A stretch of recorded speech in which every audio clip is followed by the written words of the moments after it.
નમસ્કાર મિત્રો, વિડીયોમાં તમારું સ્વાગત છે। જી હા મિત્રો, અત્યારે હાલ મોટા અને મહત્વના સમાચાર સામે આવી રહ્યા છે। તો મિત્રો, સમાચારમાં વાત કરીએ તો હવામાન વિભાગની આગાહી મુજબ 15 થી 20 જૂન સુધી તીવ્ર થંડરસ્ટોર્મ થવાની શક્યતાઓ વર્તાઈ રહી છે, જેમાં દક્ષિણ ગુજરાતના તમામ જિલ્લાઓમાં વડોદરા, છોટાઉદેપુર, દાહોદ, પંચમહાલ, ભાવનગર, અમરેલીમાં ગાજવીજ સાથે ધોધમાર વરસાદ પડી શકે છે।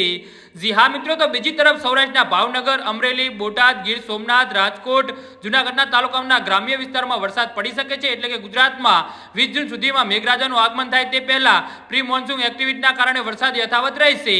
જી હા મિત્રો, અત્યારે હાલ મોટા સમાચાર સામે આવી રહ્યા છે। ગુજરાતના 10 તાલુકામાં મેઘ મહેરબાન થયો છે।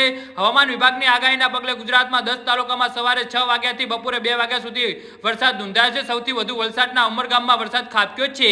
ધોધમાર વરસાદના વરસતા સમગ્ર પંથકમાં ઠંડક પસરી ગઈ હતી। ધોધમાર વરસાદ થતા લોકોએ ગરમી અને બફારાથી રાહત અનુભવી હતી। સુરત જિલ્લામાં વરસાદનું આગમન થઈ ગયું છે।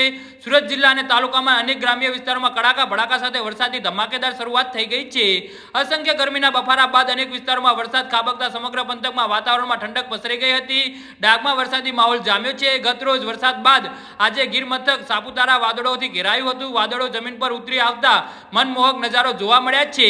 જી હા મિત્રો, તો આના વિશે તમારું શું કહેવું છે તો નીચે કમેન્ટ બોક્સમાં જરૂરથી જણાવજો। ધન્યવાદ।